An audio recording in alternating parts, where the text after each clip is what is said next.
everybody, and welcome back to the Sideline Eye podcast. You're very welcome to our preview show. We're looking ahead to the playoffs of the Senior Championship coming up this weekend. There's games on Friday, Saturday, and Sunday, and all the Senior Championship games will be shown live on Armagh TV, and there's now a few intermediate games being shown live as well. So, to preview the game, I have Mahri, Steph, and Cusack on, and we're going to look forward to all the games. Starting with Friday night, we have Ballymacnab taking on Sarsfields in the athletic grounds. This is at 7:30 through, I think it is. And Stefan, as usual, I'm going to let you take over. I don't talk much about Ballymacnab, or I try not to. So I suppose Ballymacnab and Sarsfields, they know each other really well. They've played each other so many times down through the years in league and championship. Both sides probably. Ballymacnab disappointed to be in the playoff, lost last week. And Sarsfields obviously disappointed that they didn't push on in big plans last week. So maybe both teams coming into this will point to prove.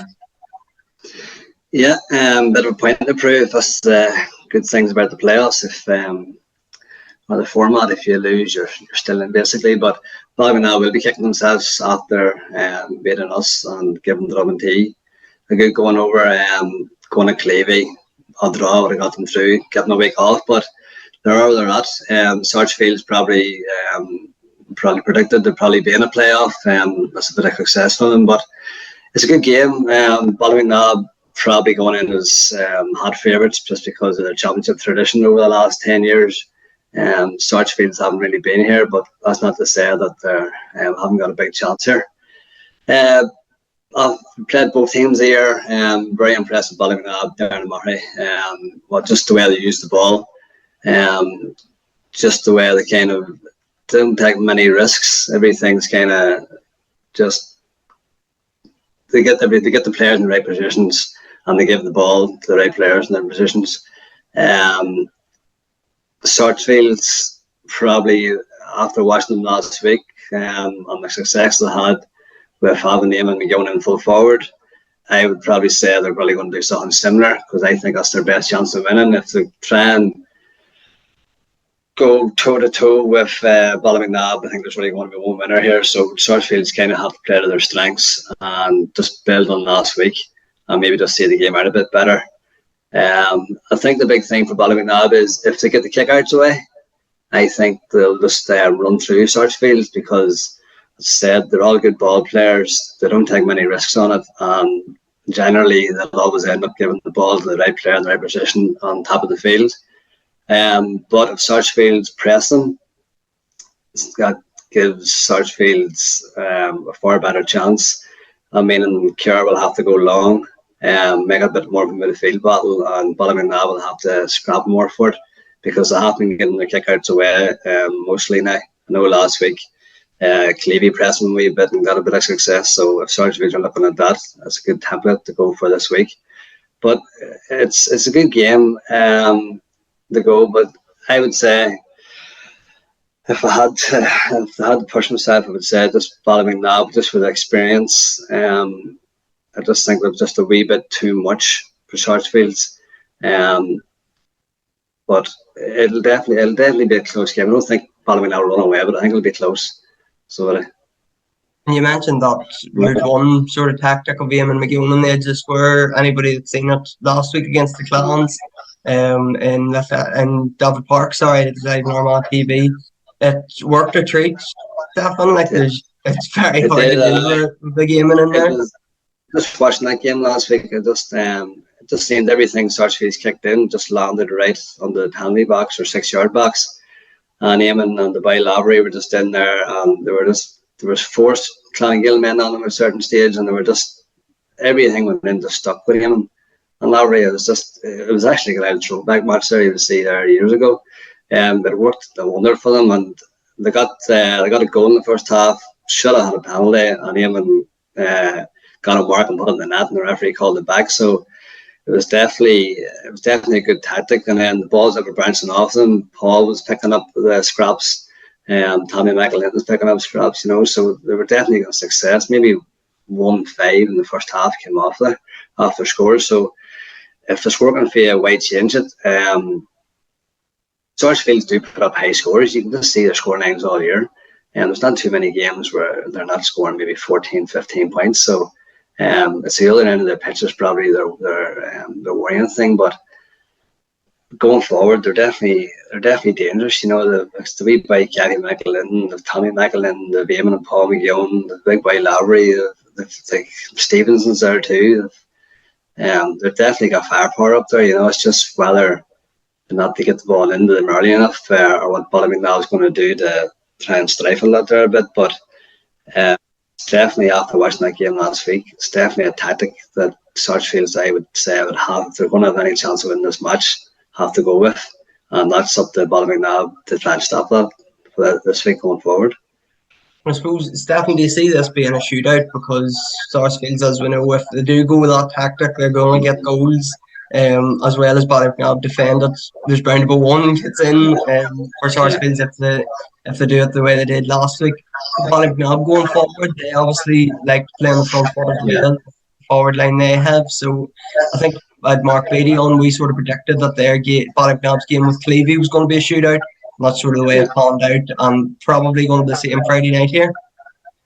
I would say so. It's right. Ballymacnab, you've Gabby in there, you've Jack in there, and Hughes. It's just the last couple of years. If we were playing Ballymacnab, we wouldn't have really paid much attention to Hughes. But over the last couple of years, he's definitely one of those guys who is just wherever he shoots from now, basically score. He scored 2 or 3 points down in my the other. I don't know how he got them over the bar.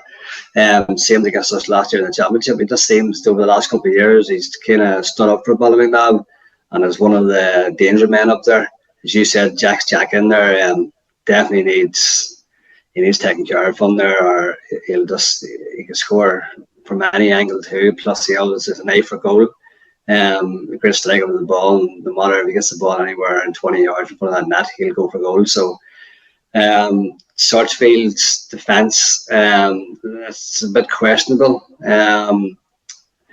I don't know if they have enough to stop Ballymacnab going there, so I think their best way of winning this week is actually going up Ballymacnab and trying to start scoring them, because I don't think it's going to be a low scoring match, and it's going to be up till maybe the middle players like the likes of Grugan there. Can he get the ball into Jack quick enough, or Hughes quick enough? And the other way, can McGee and the likes of McGibbon and all, and Kelly McLean get the ball into Éireann quick? It's going to be one of those ones. I swear it will be a battle around the middle, and if there's too much time around the middle for them playmakers, I would say it depends who does that job best. But it's definitely going to be a high scoring match. I can see Sarsfields getting a couple of goals if they keep that tactic, and Ballymacnab the other end, definitely one of the biggest scoring threats in the county. So you would think by looking at it from the outside, it's definitely going to be a high scoring match.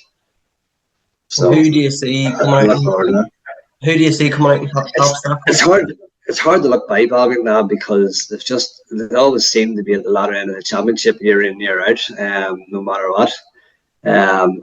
They do have the form going into this game. I know they lost last week, but Clevie are no bad side, so they're one of the championship contenders. So just a couple of points lost till Clevie, there's no disgrace. So I would say going into this game, Ballymacnab would be confident enough of overturning Sarsfields.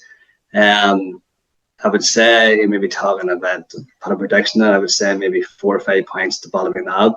But that's not to say Sarsfields, if that ball comes in and you don't know where it's going to end up, if they get early goals, they'll grow in confidence, and it could sneak it. But I'm going for a Ballymacnab win here just because of just too much experience, I'd say.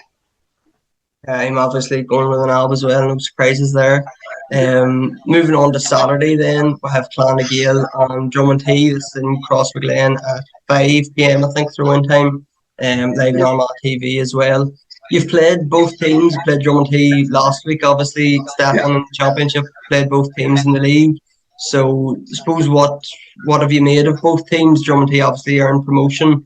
Clann I've had a brilliant championship run. They're unbeaten in the championship. So I suppose what have you made of the two teams? Dromintee last week. Dromintee are down. They're down 4 or 5 of their main players. Going to the game last week, we didn't know what we were going to set up after seeing them against Ballymacnab the week before, and the scoreline the Nab put up against them, we were going there obviously pretty confident of maybe putting up maybe something similar. But they just totally set up differently. They've played 14 men inside the 50, and Dromintee's a tight pitch, so we found it very hard to get through them. They are well organised, they do try and break at pace, but they rely heavily on free kicks to get their scores. If Clann is disciplined in their tackle and don't jump in and don't give you easy frees away, Dromintee will find it hard to get scores from play. Because they are missing a few men. They kind of look to a couple of wee nippy corner forward for scores.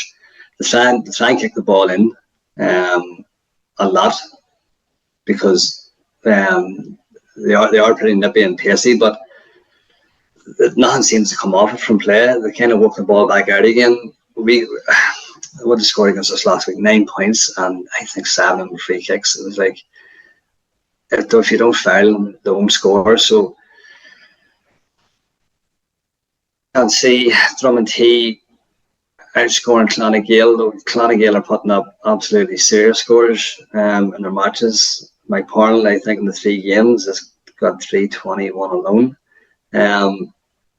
Clann on a bigger pitch, Cross McLean, even if Dromintee do play with 14 men behind the ball, which I fully expect them to do, there will be still space there for Clann to get through, and Clann are a very nippy side, and a lot of runners coming from everywhere, different angles. You seen last week against Sarsfields, when Sarsfields were 6 up and the Clann boys brought the minors on. You could just see the game just totally opened up, and Clann just started running at Sarsfields, opened them up everywhere. Soupy coming off one side, Mike Parnell coming out the other side, the wee by O'Neill coming off, the by McConnell there, the by Tonin, the fire power all over the place. So I don't know if Dromintee can hold them for so long now. If the minors play, I assume they will play. If they don't play, I still think they have enough. If they do play, I just think they'll have too many legs, they'll have too much firepower, and without being too disrespectful to Dromintee, because at the end of the day, they're still in the championship. Clann could maybe win this game by 6, 7, 8 points. So they could. Dromintee's going to have to try and rough them up. I don't know who the referee is, because if this is an open game of football, Clann are very dangerous for any side left in the championship, because there's no fear.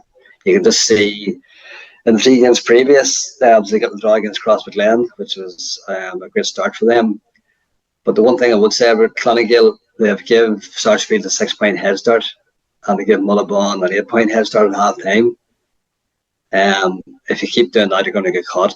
And if they give Dromintee a head start and give them confidence, and Dromintee have 15 men or 14 men behind that ball, they could see it out. But I would just say there's too much firepower at Clann, and they're too youthful, and they've too many legs, I would say, at the minute for Dromintee.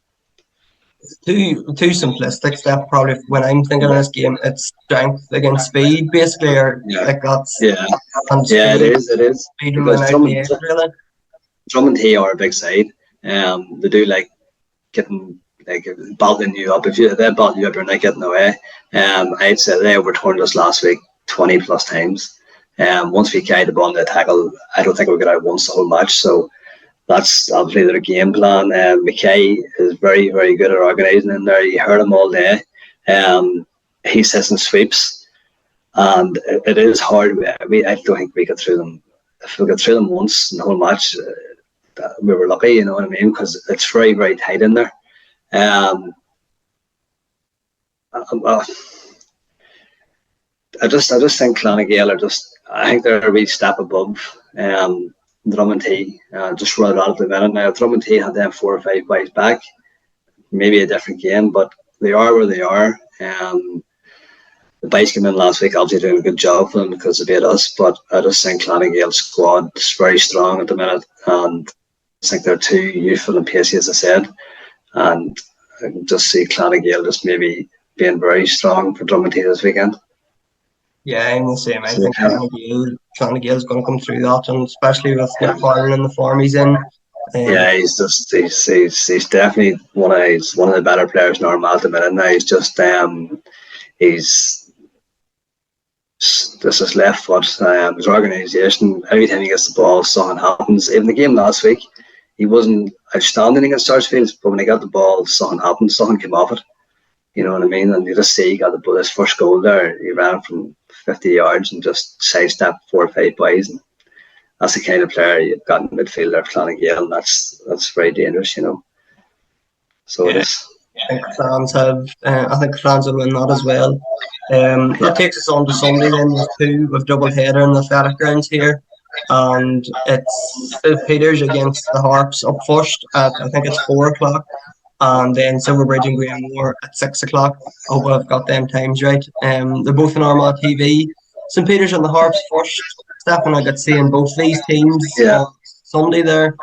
I suppose St Peters, I would have give them a real chance. Only I think Aaron Fendon's going to miss out. I'm not sure. He's out, is he? Yeah, I assumed so. He came off the field last week injured. I thought it was his shoulder. I heard today it was maybe his wrist. So I'm Yeah, not really sure what the injury was.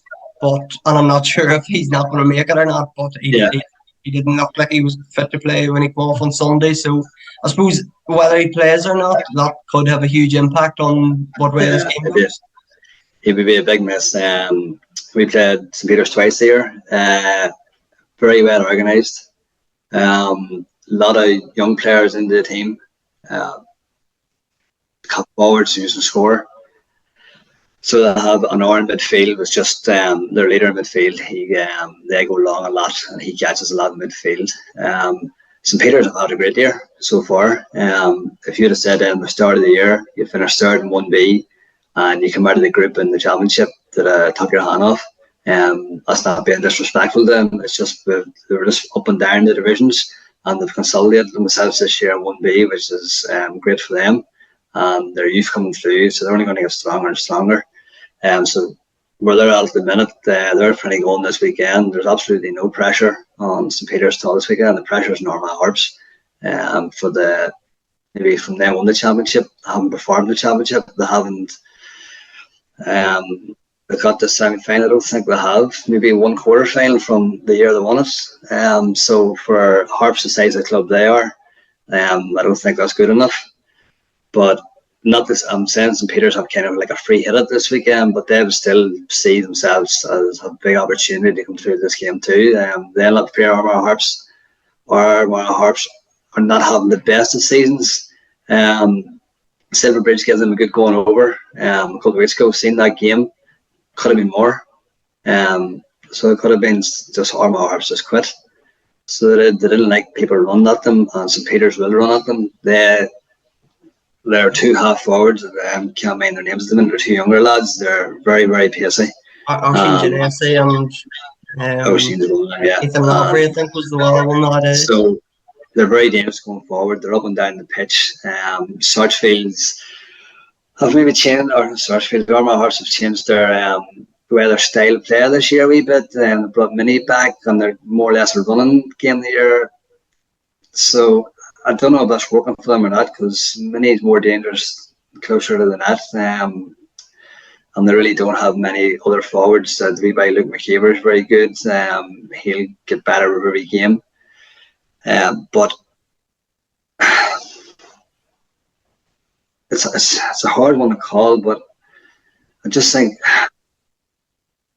I'm probably maybe going in names here. I just think Armagh Harps should just get over it.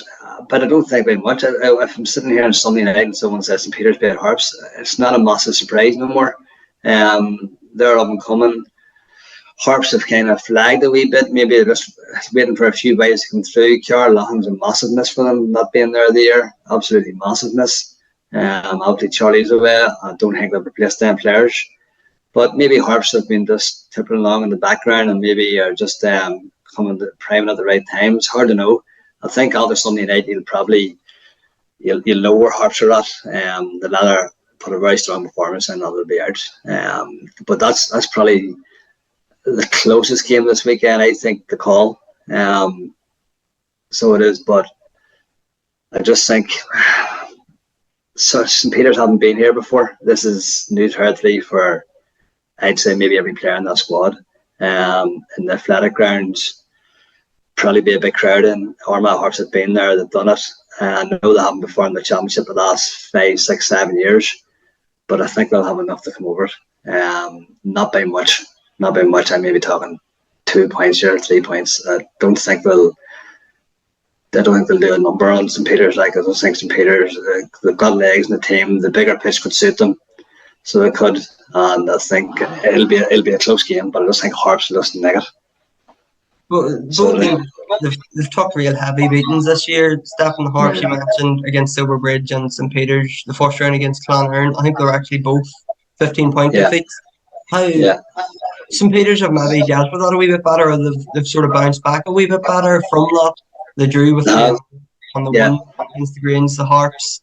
They picked up a draw against Madden, but really they were second best all over the field. They were, I think the bigger the fates came to Harps. As you said last week against Madden, they probably snuck a draw at the end. Maybe Madden just thought that the job done, switched off, and fair play to Harps, took advantage, got themselves a draw. St. Peter's, Clannern's a very good side. They could probably do that to most teams in the county, to be fair, like on any given night. They probably just had a really good night, and St. Peter's had a bad night. Big derby game. Clann probably couldn't beat St. Peter's bad enough, because it's just a derby, so they just probably kept turning the screw right to the end, and then Peter's probably just switched off. St. Peter's probably changed tactics from that game. Don't play open football against a team like Clann, because that's what happens. Granemore is a good result. Not many teams go to Granemore and come out of there or anything. So to get a point that day was pretty good, and then turn around and beat Greens last week pretty comfortably. It's been a good comeback from Peters, and maybe they're building something there. Maybe this is the one they're aiming for, to take a big scalp like Armagh Harps. And I'd say Peters will go into that game full of confidence, where the other way, Harps, such a heavy defeat at Silverbridge. I didn't see that coming. Like, a really heavy defeat at home was a big shock across the county there, you know what I mean? But Harps have that in them. As I say, from 2017, they won the championship. They kind of maybe is one championship enough for them? Is that where they're at? Do they have the hunger to get there again? Maybe someday they'll answer that question, but kind of making a contradiction myself here. But I'm actually just going by names. I just think Armagh Harps I just think they'll be St. Peter's. And there's no real explanation behind that, I'm going to mix it up a bit, and I'll go St. Peter's to get the win there, just so some of us is going to be right. And I suppose Sunday evening, then, this is a big game, possibly the biggest game of the weekend. It's Silverbridge against Granemore. Silverbridge, simply because of the scores they're racking up at the minute, and we mentioned their victory over the Harps, put 3-17 plus Shane O'Neill's there at the weekend. They're just the confidence is just bound to be busting out of them in the changing room there. There is there. Well, they're young, and obviously with every win, they're just going to breed confidence. They put 2 score lines up against us there too, 2 big score lines. They scored goals for fun. They scored 4 down in Murray. I think they got 2 up in Silverbridge. Could have got maybe 4 or 5 up in Silverbridge if they really wanted to. They're just taking points. But the biggest thing I like about Silverbridge is, when they see a weakness, they go at you. If they see the goal, they'll take the chance and go for the goal, because you're not going to win championships by knocking the ball over the bar if the goal's on, you know what I mean? So the manager, I think, has instilled that in them early there. The game against Madden, first day of the season, I think he can disregard that game just because of part of the conditions that night were atrocious, So I would say whoever won the toss that night was probably going to win the game, and Madden did. So I wouldn't even put that against them as just not doing it there. But the bounce back against Harps, to give it Harps an awful isn't so like that 3-17 scoreline in Abbey Park. I couldn't believe it myself. Like, I definitely thought that was a 50-50 game. They come back against Shane O'Neill's last week and scored 3-10 or whatever it was, 3 something like that. 317 a game, maybe, was it? It was 317 again, yeah. Aye, so like that, they're serious score lines in Championship football. The bigger pitch, the better for Silverbridge, because they haven't too many outbite on the bit there. They're all young. They're building on their under 21 minor successes there, and yeah, they're definitely a team they're take a watching. Like they'll take a beating here, so they will, because they won first division, or 1B, sorry. They're beating Armagh Harps, who are a big club. Beat Shane O'Neill's, you know what I mean? Shane O'Neill's aren't a bad side, you know what I mean? I know they had a bad year, but they're not a bad side. There's some good players there, but you still have to put these scores up no matter who you're playing. Granemore, Jason O'Neill not playing for them is absolutely massive, because Granemore just put men behind the ball, and then they just kick the ball to Jason, and Jason's a great ball winner. Him not being there, I don't know who takes over that role for them. They're grinding results out there. They grinded one out against St Peters, they get the draw. So they did. And the Clann beat them last week by about, it was 10 or so, something like that. So you would think, looking at the scoreline, Silverbridge putting up, they're definitely going to score around 14 to 18 points. Have Granemore got that in them to match that? I don't know, with Jason out. And then Ross Finn not at the back line too. It's like they couldn't pick two worst players not to be playing there, you know what I mean? So Granemore, they're so dogged, but they don't give up. You know what I mean? They were in the final last year. They grinded their way to the final, and fair play to them. I thought maybe they'd build it from that to last year, but they stayed up in 1A again. So they did. And maybe that's took a lot out of them. But Silverbridge definitely one of the contenders here, because behind Cross and Clann, and I would put Silverbridge just in behind them. So they're definitely a good team, because the firepower they have up front dangerous.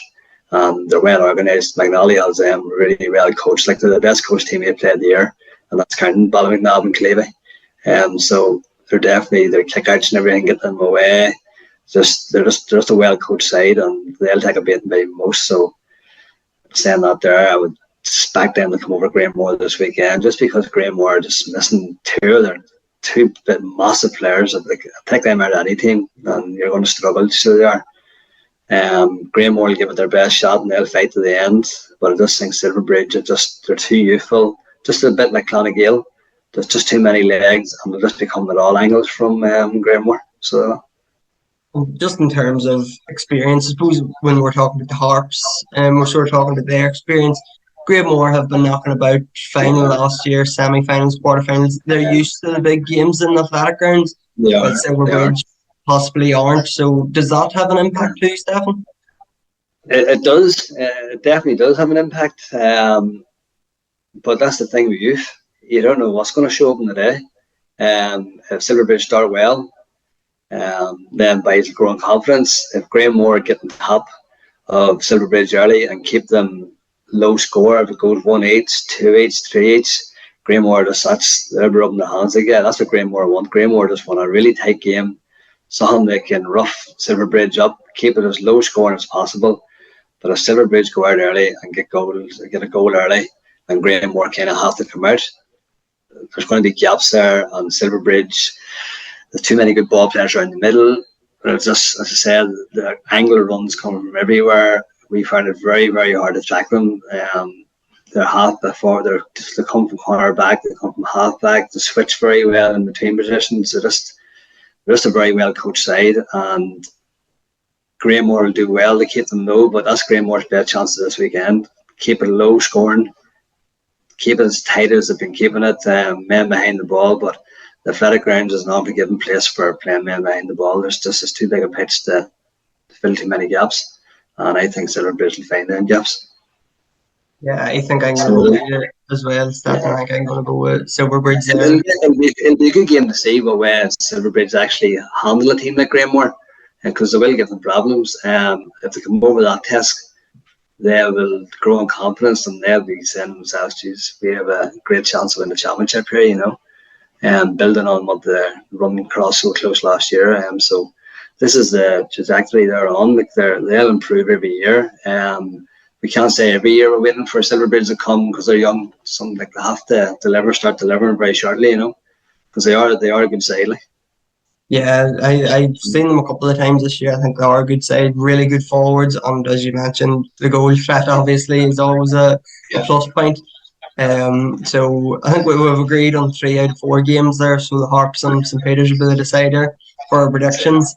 So that's all we have time for the day for our preview show. We'll be back on Sunday or Monday with a review show with another special guest and a few interviews as well. Thanks very much to Capture Ladder for coming on board as our main sponsor for the championship.